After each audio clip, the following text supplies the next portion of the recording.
travaillais donc dans le contrôle immobilier et patrimoine, dans une grosse société de bureaux de contrôle. On intervenait dans de l'inspection technique, où nous étions souvent obligés de faire appel à la location de nacelles, etc.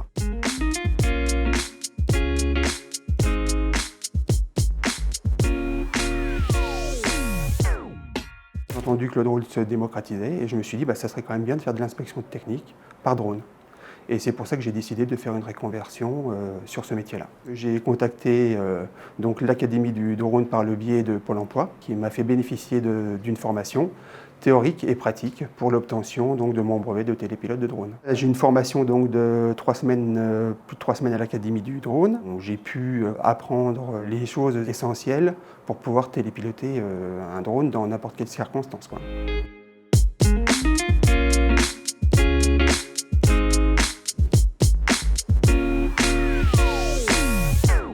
Moi, je me suis donc formé sur la photogrammétrie. Donc, les photos sont assemblées pour créer un nuage de points. Et ce nuage de points, on va pouvoir le retravailler pour des pré-projets, pour réaliser aussi des modèles numériques de terrain, pour réaliser aussi de l'inspection sur toiture, etc.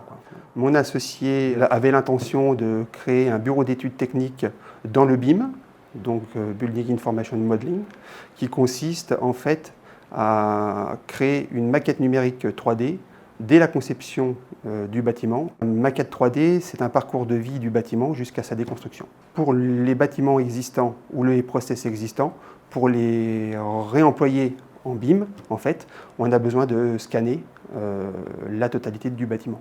Et pour ça, on a besoin de scans, donc de scans fixes ou de scans par drone pour la réalisation de la numérisation des toitures, par exemple.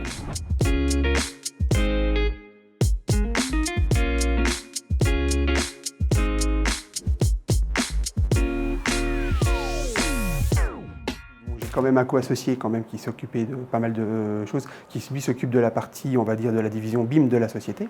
Je me suis collé, on va dire, à lui en créant la division numérique, mais dans la même société. Je n'ai pas été seul à monter ma propre boîte et on est déjà parti avec quand même de la clientèle. Voilà, donc c'est ce qui a favorisé aussi le choix de travailler aussi en commun. Voilà.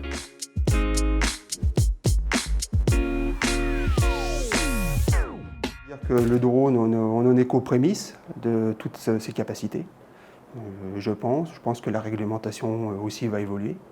Et donc, je pense qu'on va pouvoir utiliser le drone beaucoup plus que maintenant. Je trouve que maintenant, avec le dérèglement climatique, on peut aussi utiliser le drone pour de la surveillance de feu, pour de la surveillance aussi côtière. Il y a des drones aussi que nous avons aussi en bathymétrie, donc sous-marin, où là on peut faire aussi de la surveillance. Vous voyez. Donc en fait, le drone peut avoir des fonctions énormes au quotidien, quoi. Et je pense qu'on l'utilisera de plus en plus par rapport à ça.